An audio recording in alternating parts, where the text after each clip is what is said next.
कहानी की शुरुआत में बताया जाता है कि चेस्टर्समिल नाम का एक शहर पहले आम शहरों की तरह ही था, लेकिन फिर वहाँ कुछ ऐसी भयानक डरावनी घटनाएं घटने लगी जिससे पूरा का पूरा शहर नर्क से भी बदतर बन गया। लेकिन आखिर वहाँ ऐसी कौन सी खतरनाक घटनाएं होने लगी, चलिए जानते हैं। तो कहानी की शुरुआत होती है बार्बी नाम के एक लड़के को दिखाते हुए जो एक डेड बॉडी को जंगल में दफना रहा था। बार्बी वहाँ का लोकल निवासी नहीं था और बार्बी के माथे पर लगी चोट को देखकर लग रहा था कि मरने वाले बंदे के साथ उसकी काफी ज्यादा लड़ाई हुई होगी। उस आदमी को दफनाने के बाद बार्बी अपनी कार में शहर से बाहर निकलने लगता है, लेकिन तभी उसका सामना शेरिफ नाम के एक पुलिस ऑफिसर की कार से होता है। उसे देखकर वो थोड़ा डर जाता है, जिससे उसका ध्यान ड्राइविंग से हट जाता है, लेकिन किसी तरह वो पुलिस से बच निकलता है। पर तभी कुछ गायें सड़क के बीचों बीच खड़ी थी। उनको बचाने के लिए बार्बी अपनी कार को एकदम से मोड़ देता है, जिससे वो गायों से भरे खेत में पहुंच जाता है। इससे उसे थोड़ी चोट लग गई थी। कुछ सेकंड्स बाद वहाँ पर जमीन अर्थक्वेक की वजह से जोर जोर से हिलने लगती है कि अचानक आसमान से एक चीज बार्बी के सामने आकर नीचे गिरती है और सब कुछ शांत हो जाता है। बार्बी देखता है कि एक गाय आसमान से गिरने वाली उस चीज से 2 टुकड़ों में कट चुकी थी। वो डरा हुआ उस चीज को छूने लगता है तो उसे पता चलता है कि वो एक इनविजिबल वॉल है जो इतनी शार्प थी कि इसकी वजह से कई घर भी 2 हिस्सों में कट गए थे। तभी वहाँ जॉय नाम का एक लड़का आकर उससे पूछता है कि तुम ठीक हो या नहीं। वो भी उस इनविजिबल दीवार को देखकर शॉक्ड रह जाता है। दूसरी तरफ शेरिफ और लिंडा को खबर मिलती है कि उस पूरे टाउन की पावर सप्लाई कट गई है, फोन लाइंस बंद हो गई हैं और इंटरनेट भी काम नहीं कर रहा है। यहाँ तक कि सारे सैटेलाइट कनेक्शंस भी काम करना बंद कर गए थे। तभी शहर के ऊपर से उड़ रहा एक प्लेन उस इनविजिबल वॉल से टकराकर क्रैश हो जाता है, जिसे देखकर लोग और भी ज्यादा घबरा गए थे। और ये बात कंफर्म हो जाती है कि ये सिर्फ एक इनविजिबल दीवार नहीं बल्कि एक राउंड शेप डोम यानी गुम्बद है, जिसने आधे शहर को कवर कर लिया है। वहीं दूसरी साइड हम एक रेडियो स्टेशन पर फिल और उसकी असिस्टेंट डोडी को देखते हैं जो सिग्नल लाने की कोशिश कर रहे थे। वो दोनों थोड़ा कंफ्यूज थे कि अचानक सिग्नल क्यों चला गया। यहाँ पर फिल को लगता है कि ये अच्छा मौका है उनकी रेडियो रेटिंग्स को हाई करने का, इसलिए वो दोनों सिग्नल को ठीक करने में लग जाते हैं। वहीं एक फायर ट्रक डोम की दूसरी तरफ से आ रहा था, जिसे देख बार्बी ट्रक वाले को इस इनविजिबल वॉल की तरफ इशारा करता हुआ उसे रुकवाकर क्रैश होने से बचा लेता है। थोड़ी देर बाद वहाँ इन्वेस्टिगेशन करने के लिए कुछ पुलिस वाले आते हैं, पर इस इनविजिबल डोम को समझना उनके बस की बात नहीं थी। उसी समय वहाँ पर एक शहर का काउंसिलमैन जिसका नाम बिग जिम था वो भी पहुँच जाता है, लेकिन उसे भी इस डोम के बारे में कुछ भी समझ नहीं आता। यहाँ पर पुलिस को इन्फॉर्मेशन मिलती है कि उस शहर की तरफ आने वाले सभी रास्तों को बंद कर दिया गया है, क्योंकि उस डोम की वजह से बहुत सारे एक्सीडेंट हो रहे हैं। इसके थोड़ी दूर घर पर जूनियर नाम का लड़का एंजी नाम की लड़की के साथ इंटीमेट हो रहा था। एंजी पेशे से नर्स थी और जो की बड़ी बहन भी थी। इंटीमेट होने के बाद जूनियर एंजी से कहता है कि मैं तुमसे बहुत प्यार करता हूँ, लेकिन एंजी उसे कहती है कि वो उसके लिए ऐसा कुछ फील नहीं करती। इससे जूनियर का दिल टूट जाता है और उन दोनों में बहस होने लगती है। यहाँ पर उनकी बहस इतनी बढ़ जाती है कि एंजी उसे थप्पड़ मारकर वहाँ से चली जाती है। इसके बाद हम 3 लोगों की फैमिली को देखते हैं, जिसमें मदर कैरोलीन, एलिस और उन दोनों की बेटी नोरी उसी टाउन की तरफ जा रही थी। उन्हें इस बात की खबर नहीं थी कि डोम ने उस टाउन को कवर किया हुआ है। दूसरी तरफ हम जूलिया नाम की एक इन्वेस्टिगेटिव रिपोर्टर को देखते हैं, जिसका चेस्टर्समिल शहर में बहुत नाम था। एक दिन एक औरत उसे एक सीक्रेट खबर देने के लिए कॉल करती है। वो औरत उसे बताती है कि उसने उस वीक चेस्टर्समिल में प्रोपेन से भरे 6 ट्रक को जाते हुए देखा है और उसके हिसाब से इतनी बड़ी क्वांटिटी में प्रोपेन जैसे फ्यूल का शहर में आना किसी खतरनाक प्लान का हिस्सा हो सकता है। जूलिया उस औरत को इस बारे में इन्वेस्टिगेशन करने का वादा करती है, पर वो अपने काम में ज्यादा बिजी होने के कारण उस पर ध्यान नहीं दे पाती। वहीं बिग जिम रेडियो स्टेशन जाकर इमरजेंसी की अनाउंसमेंट करता है। कैरोलीन जो एलिस और नॉरी के साथ शहर में आ रही थी, ये अनाउंसमेंट सुन लेती है, पर उन्हें लगता है कि ये किसी तरह का एडवर्टीजमेंट है, इसलिए वो इस अनाउंसमेंट पर ध्यान नहीं देती और उनकी कार डोम से टकराते टकराते बचती है,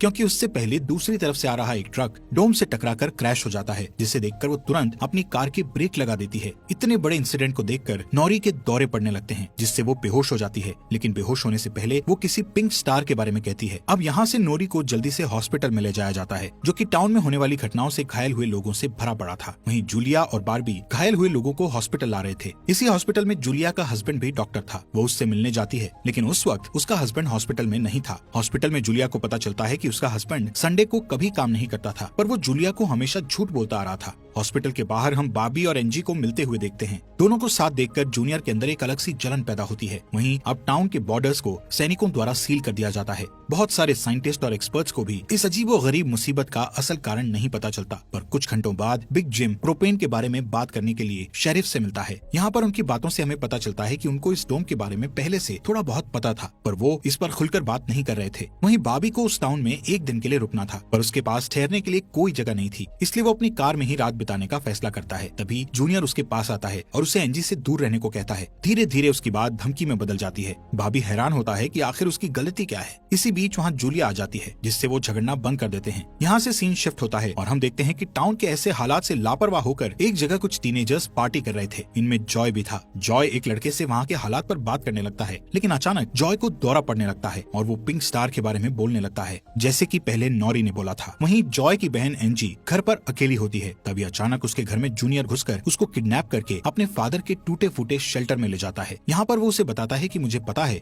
शहर को कवर किए इस डोम के बारे में। यहाँ पर एंजी को उससे ये भी पता चलता है कि बिग जिम ही जूनियर का फादर है। जूनियर एंजी को ये भी बताता है कि उसके फादर अपनी फैमिली की सुरक्षा को लेकर हमेशा चिंतित रहते थे, इसलिए उन्होंने फैमिली के लिए ये शेल्टर बनाया था। वहीं दूसरी साइड जूलिया बॉबी को अपने घर में ठहरने के लिए लाती है। तभी अचानक बॉबी की नजर उसके हस्बैंड की फोटो पर पड़ती है और उसे रियलाइज होता है कि ये वही आदमी है जिसे उसने सुबह मारा था। दूसरी तरफ लिंडा और शेरिफ सभी व्हीकल्स पर नजर रख रहे थे ताकि कोई भी गलती से इस डोम से न टकरा जाए। तभी अचानक शेरिफ को अटैक आ जाता है और वो वहीं पर मर जाता है। अब यहाँ से हमें सुबह की घटना फ्लैशबैक में दिखाई जाती है, जहाँ बॉबी टाउन में जूलिया के हस्बैंड जो डॉक्टर थे उनसे मिलने आया था। वो उनसे कुछ पेमेंट की बात करता है पर डॉक्टर उसे पेमेंट देने से इनकार कर देता है, जिस वजह से उन दोनों में झगड़ा हो जाता है और एक्सीडेंटली बॉबी उसे गोली मार देता है। बॉबी जानता था कि भले ही उसने उसे गलती से मारा है पर उसे इसकी सजा मिलेगी और इससे बचने के लिए उसने उसकी बॉडी को जंगल में दफना दिया। वहीं प्रेजेंट में सुबह उठकर बार्बी देखता है कि उसके गले की चेन गायब है, तो वो जूलिया से इसके बारे में पूछता है। जूलिया उससे कहती है कि वो उसकी चेन को ढूंढकर उसे दे देगी, पर तभी बॉबी को याद आता है कि वो चेन उस केबिन में ही गिर गया था जहाँ उसने उसके पति को मारा था। उधर जॉय अपने फ्रेंड बेन के साथ था, जिसने पिछली रात सीजर के वक्त उसकी मदद की थी। बेन जॉय से पिंक स्टार के बारे में पूछता है जो उसने रात को दौरा पड़ते वक्त कहा था, लेकिन जॉय को उसके बारे में कुछ भी याद नहीं आ रहा था। वहीं रेडियो स्टेशन में डोडी एक स्पेशल डिवाइस की मदद से डोम के बाहर वाले लोगों से कांटेक्ट करने में सक्सेसफुल हो जाती है। वो सोल्जर्स को आपस में बात करते हुए सुन सकती थी, पर वो उनसे कुछ नहीं कहती। वहाँ सोल्जर्स भी कंफ्यूज थे कि आखिर ये इनविजिबल वॉल क्या है। दूसरी तरफ बिग जिम रेस्टोरेंट में बैठा ब्रेकफास्ट कर रहा होता है कि लिंडा वहाँ आकर उसे शेरिफ के मरने की खबर सुनाती है, जिससे वो लोग तुरंत बंकर में डेड बॉडीज को दफनाने वाले के पास जाते हैं, जिसका नाम लेस्टर था। उधर एंजी शेल्टर में किसी को मदद के लिए बुलाने की पूरी कोशिश करती है, पर वो कामयाब नहीं होती। तभी जॉय वहाँ आता है और उसे चेन के जरिए बेड से बांध देता है। वहीं बिग जिम लेस्टर को अपने साथ लेकर आता है, जो कि शेरिफ का ही दोस्त था। शेरिफ की मौत से वो बहुत दुखी और परेशान हो जाता है। जब लिंडा उनके आसपास नहीं होती, तब वो और बिग जिम पिछले महीने होने वाले प्रोपेन के इंपोर्ट के बारे में बात करते हैं कि प्रोपेन के इंपोर्ट में उन तीनों का ही हाथ था और उन्होंने टाउन वालों से ये बात छुपाई थी। शेरिफ की मौत से ये कंफर्म हो गया था कि वो उनकी इन्वॉल्वमेंट के बारे में किसी को कुछ नहीं बता पाएगा, जो कि उनके लिए अच्छी खबर भी थी। उसी दिन बाद में लिंडा पुलिस स्टेशन आती है तो देखती है कि बिग जिम शेरिफ के ऑफिस में कुछ ढूंढ रहा है। लिंडा के पूछने पर जिम उसे कहता है कि वो वहाँ शेरिफ की वसीयत के पेपर्स ढूंढ रहा है, लेकिन असल में वो वहाँ प्रोपेन के इंपोर्ट से जुड़े पेपर्स को ढूंढने आया था, जो उसे और लेस्टर को परेशानी में डाल सकते थे। वो तुरंत बाहर आकर शेरिफ को बताता है कि मुझे लगता है वो पेपर शेरिफ के घर में होंगे, जिन्हें लाने के लिए वो लेस्टर को तुरंत उसके घर भेजता है। इसी बीच जूलिया जल्दी से रेडियो स्टेशन पर डोडी के पास जाती है, जहाँ वो देखती है कि वो लोग डिवाइस के जरिए डोम के बाहर खड़े सैनिकों की बातचीत सुन सकते हैं। उनकी बात सुनने पर जूलिया को पता चलता है कि वो लोग जमीन खोदकर डोम को बाहर निकालने की कोशिश कर रहे हैं, पर वो इस काम में कामयाब नहीं हो पा रहे हैं। इसके बाद जूलिया रेडियो के जरिए पूरे टाउन में डोम वाली खबर को फैला देती है, जिससे लोगों में डर पैदा हो जाता है और लोग घबरा जाते हैं। वहीं जॉय और बेन बॉर्डर के पास साइंटिस्ट को अपना काम करते हुए देखते हैं। साइंटिस्ट ये देखते हैं कि डोम के ऊपर पानी का क्या असर होता है, पर उन्हें ज्यादा कुछ समझ नहीं आ रहा था, जिससे वो किसी नतीजे पर नहीं पहुंच पाते। वहीं जॉय देखता है कि ये डोम एक छलनी की तरह है। वो बेन से बताता है कि इस डोम में से बिल्कुल मामूली सा पानी आर पार जा सकता है। दूसरी ओर बार्बी अपनी चेन ढूंढने जूलिया के हस्बैंड डॉक्टर के केबिन में जाता है। वहाँ उसे उसका चेन मिल जाता है, पर तभी जूनियर वहाँ आकर उसे देख लेता है। जूनियर उससे पूछता है कि क्या तुम एंजी के साथ सोए थे। यहाँ पर बार्बी को लगता है कि शायद उसने उसे चेन ढूंढते हुए देख लिया है और इसीलिए वो जूनियर को ऐसे ही वहाँ से जाने नहीं दे सकता था, इसलिए वो जूनियर को बहुत बुरी तरह से पीटने लगता है। वहीं हम देखते हैं कि लेस्टर शेरिफ के घर पहुंचकर प्रोपेन इंपोर्ट के पेपर्स को ढूंढने लगता है। कुछ टाइम बाद उसे वो पेपर्स ड्रॉवर में मिल जाते हैं, तभी वो उन्हें जला देता है। जब वो वहाँ से जाने लगता है तो उसका पैर लगने से पेपर्स की आग घर के पर्दों पर लग जाती है, जिससे आग की लपटें पूरे घर में फैल जाती हैं और पूरा घर जलने लगता है, जिसे देखकर जल्दी ही बहुत सारे लोग जमा हो जाते हैं और आग बुझाने की कोशिश करते हैं, पर फायर ट्रक के बिना आग बुझाना नामुमकिन था। अगर वो लोग घर को जलने देते तो डोम के अंदर का टेम्परेचर बहुत बढ़ जाता, जिससे लोगों की जानें भी जा सकती थी, इसलिए सब मिलकर आग बुझाने में लग जाते हैं। बाबी लोगों को आग बुझाने में लीड करता है।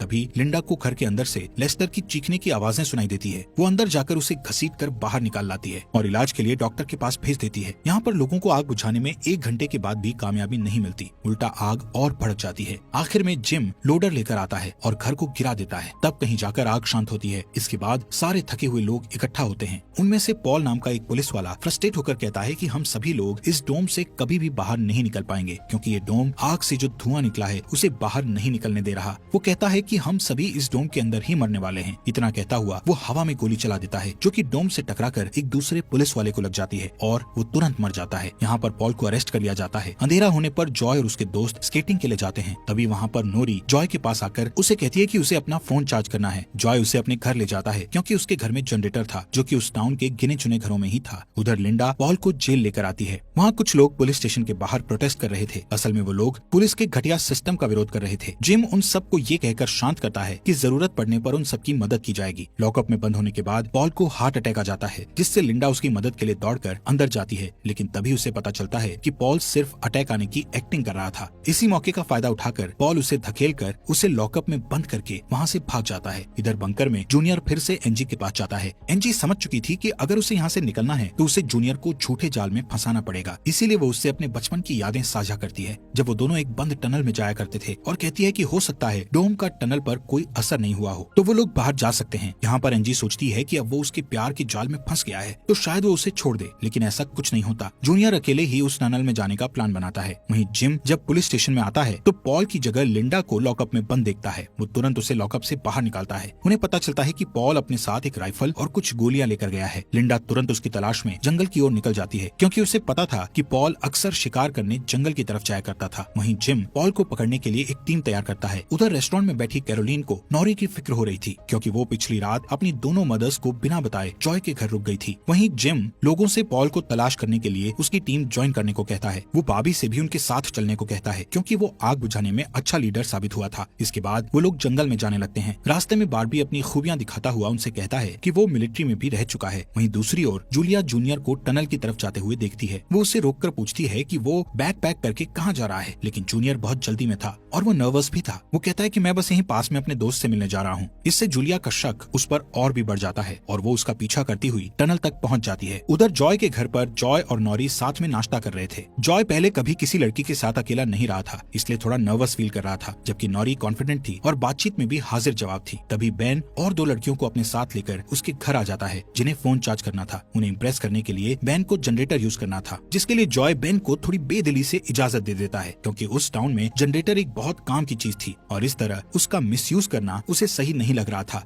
उधर जंगल में हम देखते हैं कि सर्च टीम पॉल को ढूंढ लेती है, पर उसी टाइम पॉल एक लड़के की टांग में गोली मार देता है। दूसरा लड़का भी उसे संभालने के लिए वहीं रुक जाता है, जबकि जिम और बारबी पॉल के पीछे भागते हैं। दूसरी तरफ जूनियर टनल के आखिरी सिरे पर पहुंच जाता है, जहां पहुंचकर उसे पता चलता है कि डोम ने टनल को भी कवर किया हुआ है। वो दीवार के बिल्कुल करीब पहुंच जाते हैं, जिससे उसकी टॉर्च जलने लगती है। तभी जूलिया वहां आकर उसे वार्न करती है। जूलिया को देखकर जूनियर को बहुत गुस्सा आता है, क्योंकि वो उसका पीछा कर रही थी। इस बात से जूनियर पागलों की तरह उस इनविजिबल वॉल को मुक्के मारने लगता है, जिससे जूलिया उसे रोकती है। फिर दोनों बैठकर बात करने लगते हैं। जूलिया उसे बताती है कि अपने पास्ट में की गई एक गलती की वजह से वो जर्नलिस्ट की इस बेकार सी जॉब में फंस गई है। उधर जॉय का घर लोगों से भर जाता है, जो अपनी अपनी जरूरत के लिए उसके जनरेटर को यूज करने के लिए आए थे। एक बदमाश लड़का लोगों से जनरेटर यूज करने के बदले में पैसे वसूलने की कोशिश करता है, जो कि उसका था ही नहीं, लेकिन उसके खिलाफ बोलने की किसी में हिम्मत नहीं थी। ये देखकर नॉरी सब कुछ हैंडल करने के लिए आगे बढ़ती है, पर मामला और भी ज्यादा गर्म हो जाता है। लेकिन इससे पहले कि कुछ गलत होता तभी लाइट ही चली जाती है। नॉरी इस बात से बहुत खुश होती है कि जॉय ने उस बहस में उसका साथ दिया। वहीं जंगल में बाबी और जिम पॉल तक पहुंच जाते हैं, पर पॉल ने अपनी राइफल निकाल रखी थी, जिससे वो जिम को मारने ही वाला था कि तभी पीछे से लिंडा आकर उसे शूट कर देती है। दूसरी साइड कैरोलीन जॉय के घर जाकर अपनी बेटी नोरी से मिलती है। वो नोरी से कहती है कि उसे थोड़ा जिम्मेदार बनना चाहिए। उसकी डांट सुनकर जॉय और नोरी एक दूसरे का हाथ पकड़ लेते हैं, जिससे एक स्ट्रेंज स्पार्क पैदा होता है और उसी वक्त दोनों को दौरे पड़ने लगते हैं। वो दोनों एक साथ किसी पिंक स्टार के बारे में बात कर रहे थे। उधर जूनियर शेल्टर में एनजी के पास जाता है, लेकिन इस बार उसके हाथ में फर्स्ट एड किट थी। एनजी उसके जख्मों पर मरहम पट्टी करती है और चुपके से सीजर अपने पास रख लेती है। वहीं हम देखते हैं कि जूलिया और बारबी दिन भर की थकान के बाद वापस घर लौटते हैं, लेकिन जूलिया जूनियर की बातें सुनने के बाद से ही बारबी पर शक करने लगी थी और जब बारबी नहाने जाता है तो जूलिया उसका सामान चेक करने